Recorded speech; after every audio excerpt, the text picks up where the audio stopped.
gagner coûte que coûte. Beyblade hyper vitesse. Beyblade hyper vitesse. Des chaînes d'énergie provoquent une tornade pour que ta toupie ne reste pas en rade. Voici Metal Fury. Voici Beyblade hyper vitesse. Metal Fury hyper vitesse. Beyblade hyper vitesse. SOS à toute vitesse, hyper vitesse. Dans le dernier épisode de Beyblade, Jinga et les autres arrivent à l'entrée d'un temple à l'intérieur duquel ils pensent pouvoir trouver un fragment d'étoile. Mais une porte leur bloque l'accès. Yuki se sert de ses connaissances en astronomie pour essayer de percer le mystère. Anubius éclaire un passage qui ouvre la porte. Le groupe tombe sur Dynamis, un blader qui prétend être le gardien du temple. Il les félicite d'être arrivés jusqu'à lui. Ryuto lui demande de leur donner le fragment d'étoile. Dynamis lui répond que le groupe va devoir l'affronter pour voir s'il en est digne. Kiyoya se lance mais Ryuto l'interrompt en propulsant sa toupie Omega Dragonis. Dynamis lance à son tour sa toupie Jade Jupiter. Ryuto est sûr de lui et attaque son adversaire avec force et enthousiasme.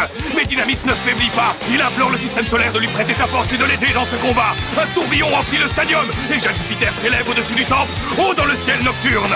Dynamis lance ensuite son coup spécial, Grand Éclair. Le dieu Zeus apparaît et lance une foudre dévastatrice en direction du stadium. Lorsque la fumée se dissipe, le groupe réalise avec stupéfaction que la toupie de Ryuto est vaincue. Dynamis reste calme et demande qui veut l'affronter dans le prochain combat.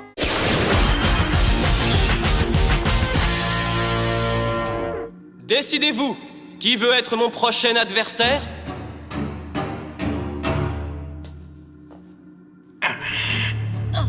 Tu veux pas, Kiyoya? Non, tu devrais savoir que c'est pas mon genre de jouer les seconds rôles.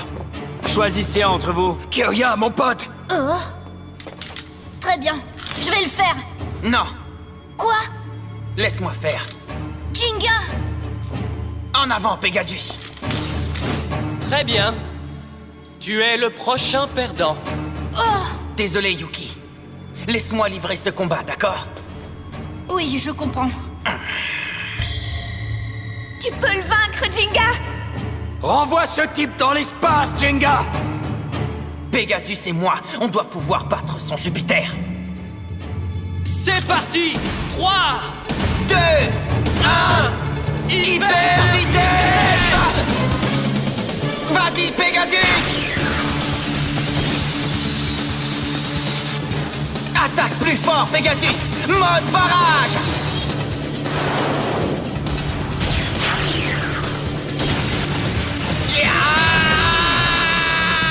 Ça va, Jinga? Il attaque aveuglément, c'est pas une stratégie, ça! Attaquer Jupiter jusqu'à ce qu'il ralentisse ne sert à rien. Il passera simplement en mode défense. Et ce combat finira comme le précédent. Jinga va perdre. Jinga! Tu dois à tout prix rester calme. T'inquiète, Madoka, y a pas plus calme que moi. Si je veux le vaincre, il faut que je l'attaque sans cesse. Je ne peux pas arrêter une seule seconde. Allez, Pegasus!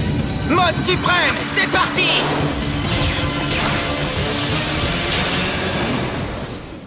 Oh! T'as vu ça, le gardien? Tu peux pas passer en mode défense quand je fais ça, pas vrai? Je comprends.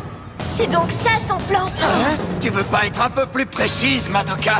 En lançant de violentes attaques répétitives à Jupiter, Pegasus l'empêche de déplacer ses boules métalliques. Souvenez-vous que Dynamis s'était servi de la force du coup spécial de Dragonis pour les déplacer vers le bord de sa roue de fusion. Oh, je comprends. Jinga veut forcer Jupiter à rester en mode endurance. C'est pour ça qu'il l'assène d'attaques puissantes. Mais bien sûr. Il a choisi cette stratégie après avoir vu Jupiter m'affronter. C'est très astucieux. Combiné à la force centrifuge, le pouvoir d'attaque et d'endurance de Jupiter est remarquable. Mais s'il est attaqué de plein fouet, il ne fait pas le poids face à la puissance de Pegasus. Oh, c'est super! Allez, vas-y, Jinga, frappe-le de toutes tes forces!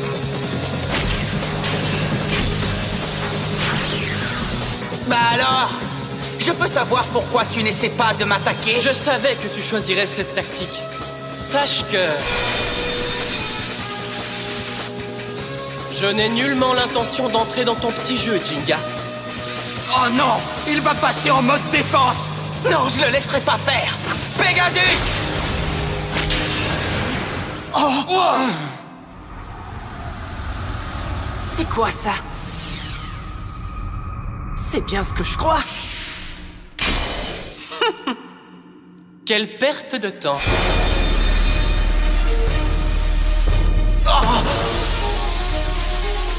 J'avais raison. Les boules métalliques se trouvent toujours au centre de la roue de fusion, elles n'ont pas bougé. Comme ça, elles sont toujours au centre, c'est impossible. Je vais vérifier un truc.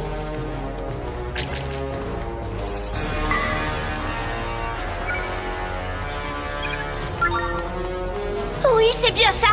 Les boules métalliques sont au centre depuis le début du combat, c'est indéniable. En fait, la toupie de Dynamis a commencé le duel en mode défense. Quoi, t'en es sûr depuis le début? Je comprends mieux. Dynamis a dû bloquer les boules métalliques de Jade Jupiter avant de le propulser. Il semblerait que Jupiter soit capable de décider à l'avance de se mettre en mode défense s'il veut livrer un combat de cette manière. C'est complètement dingue. Malheureusement pour toi, j'ai réussi à deviner ta stratégie. Pegasus peut lui lancer toutes les attaques que tu veux. Jupiter restera en mode défense jusqu'à la fin du combat. Alors dis-moi, comment comptes-tu t'y prendre face à un adversaire tel que Jupiter en mode défense? Oh non, il est fort, jamais j'aurais cru qu'il aurait anticipé tout ça. Mais je ne vais pas céder, pas maintenant. Il ne nous reste qu'une chose à faire, attaquer jusqu'à ce qu'on perce la défense de Jupiter. Pegasus! Mode destruction!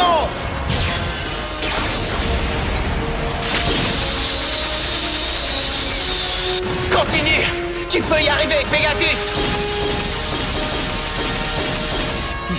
C'est faux, il n'a pas deviné sa stratégie. Dynamis a juste fait exprès de montrer son jeu lors de son combat face à Ryuto. Il voulait que Jinga se concentre uniquement sur l'attaque, et il a réussi. Ah, ça veut dire que notre combat n'était rien d'autre qu'une ruse en vue de tromper Jinga.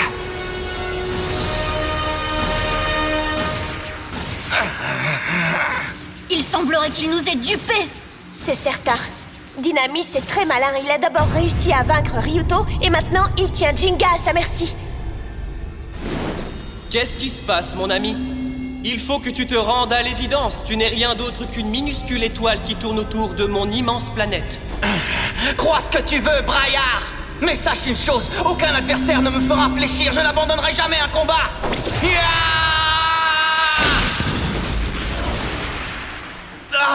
Pegasus! Oh non! C'est inutile! Il ne bouge pas d'un poil! Regardez, Pegasus est en train de vaciller! Je suis vraiment déçu. Je n'arrive pas à croire que ce soit la limite de ta force. Dire que le fragment d'étoile t'a choisi. C'est un honneur d'être un blader légendaire. Toi, tu n'es pas digne d'en être un.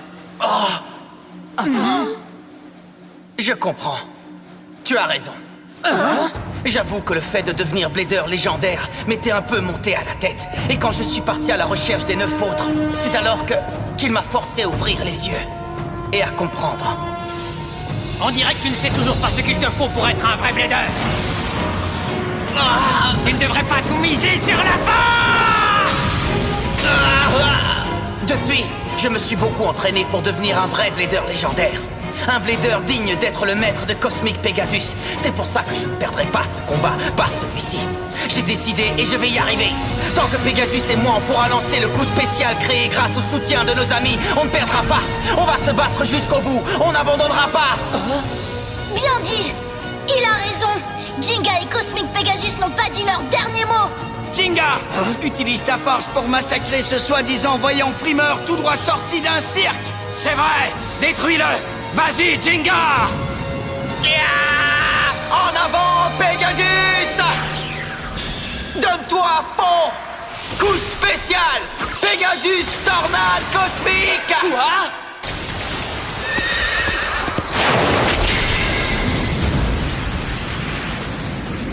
Super, Jinga! Ça suffit!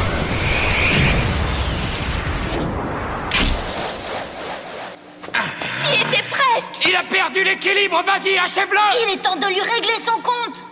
Ok, attaque-le encore une fois! Pegasus! Intéressant. Maîtriser une toupie qui renferme un fragment d'étoile n'est pas une mince affaire, mais tu as l'air d'y être parvenu. Il semblerait que vous êtes réellement des bladers dignes de se voir confier l'avenir du monde.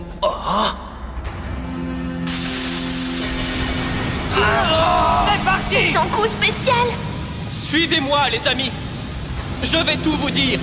Je suis heureux de remplir mon devoir de gardien.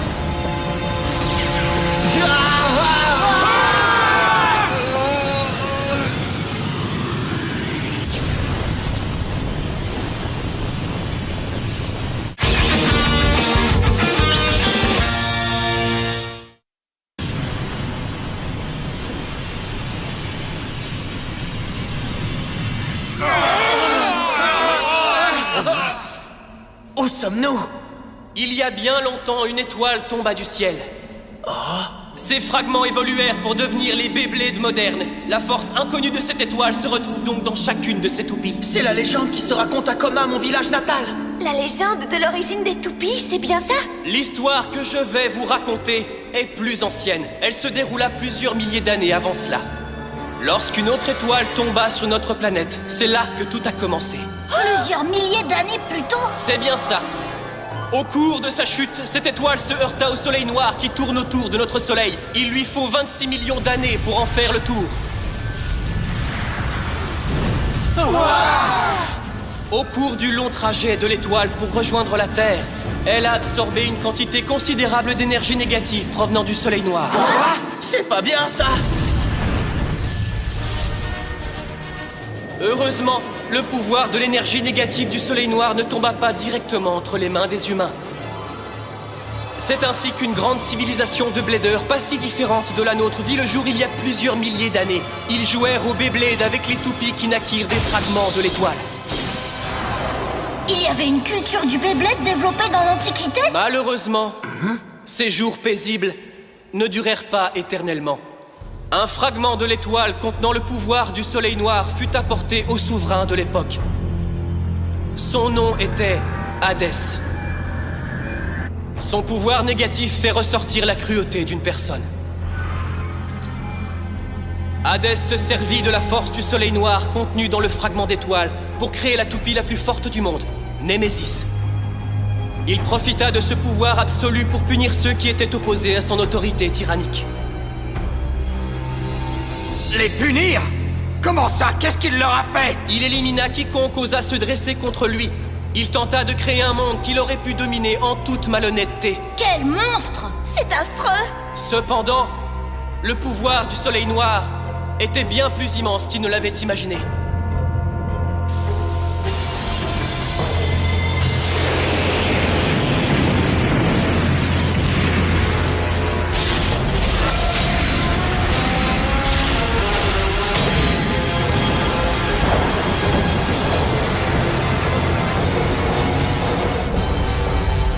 Némésis se mit à tout saccager sur son passage. Il était incontrôlable.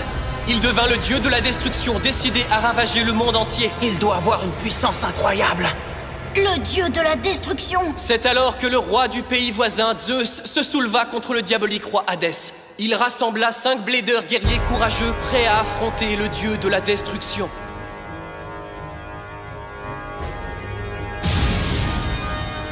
Ces 5 Bladers guerriers possédaient des toupies qui, tout comme Némésis, renfermaient le pouvoir d'un fragment d'étoile. Pour vaincre le pouvoir du soleil noir provenant du fin fond de l'espace, ils utilisèrent des toupies contenant la force des planètes de notre système solaire. Mais Némésis était devenu le dieu de la destruction et par conséquent, il était d'une force incroyable. Même avec la force des toupies du système solaire, tenter de vaincre Némésis était un véritable défi. Le combat entre les 5 Bladers guerriers et Némésis dura très longtemps. Il semblait sans issue. L'affrontement s'éternisait. Les guerriers furent blessés, perdirent leur énergie et épuisèrent leur force. Mais alors qu'il semblait ne plus y avoir aucun espoir de sauver le monde, la puissance de Gaïa, la terre-mère, se manifesta. Elle prêta sa force aux 5 Bladers guerriers qui parvinrent à se relever. Ils réunirent la puissance de Gaïa et celle des 5 planètes en une force commune. Et ensemble, ils finirent par enfermer Némésis et l'âme d'Hadès dans les profondeurs de la Terre. Encore heureux! Ils réussirent donc à sauver le monde de la destruction pour un certain temps. Pour un certain temps? Némésis a été enfermé loin dans la Terre. Ça ne veut malheureusement pas dire qu'il a été complètement détruit. Rappelez-vous ceci, une nouvelle lumière va vous faire plonger dans les ténèbres. Ce jour marquera le début de la destruction totale. Avant de se faire emporter, Hadès fit la promesse terrifiante qu'il reviendrait.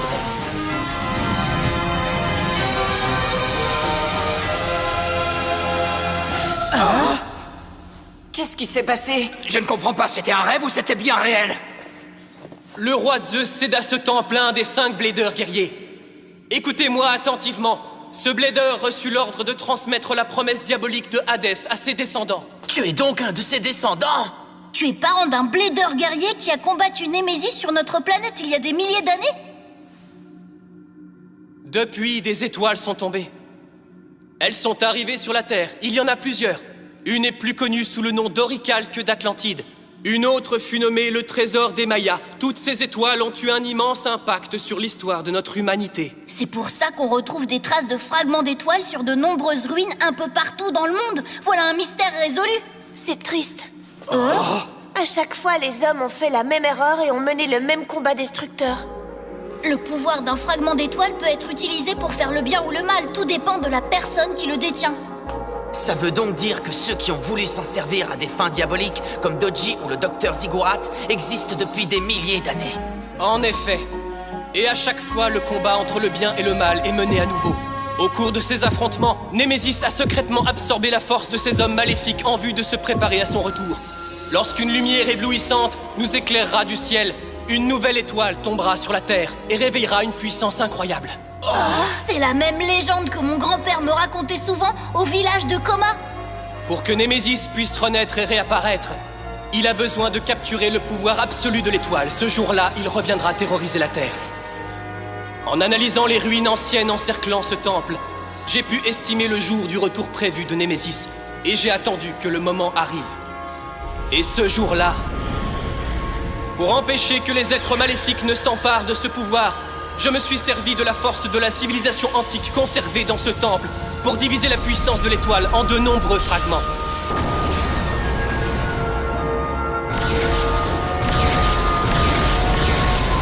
Si je comprends bien, l'étoile n'a pas éclaté par sa propre force et sa volonté? C'est ça, mais rien ni personne n'a influencé l'étoile quant à la destination de ces fragments.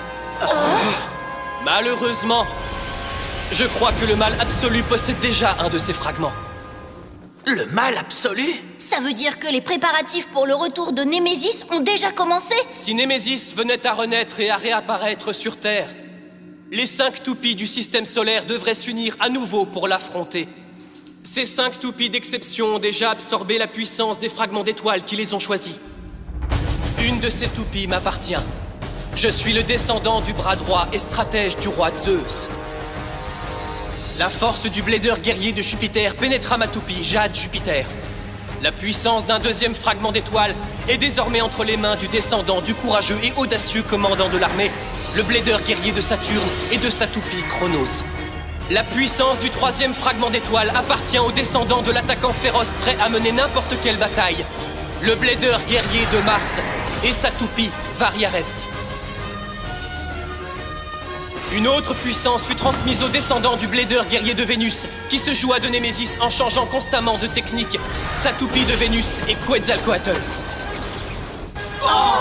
Quetzalcoatl! Une autre encore fut léguée au descendant du Blader guerrier de Mercure, qui a rassemblé les guerriers et s'est servi de son immense savoir et de son incroyable sagesse pour soutenir le roi Zeus dans ce combat. Sa toupie de Mercure est Anubius. Ces Bladers qui possèdent une toupie renfermant un de ces fragments d'étoiles ont un rôle important à jouer.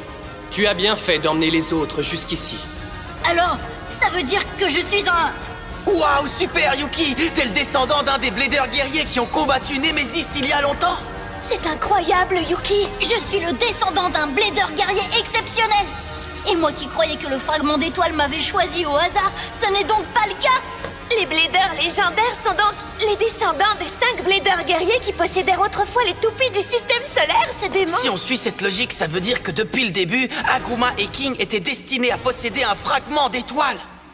Je comprends mieux maintenant pourquoi il a dit qu'on ne pouvait pas simplement s'emparer du fragment d'étoile d'un Blader légendaire pour le posséder. Je n'ai pas de chance. J'ai une petite question pour toi. Hein? Kyoya, mon pote! Dis-moi, et mon Léon dans tout ça?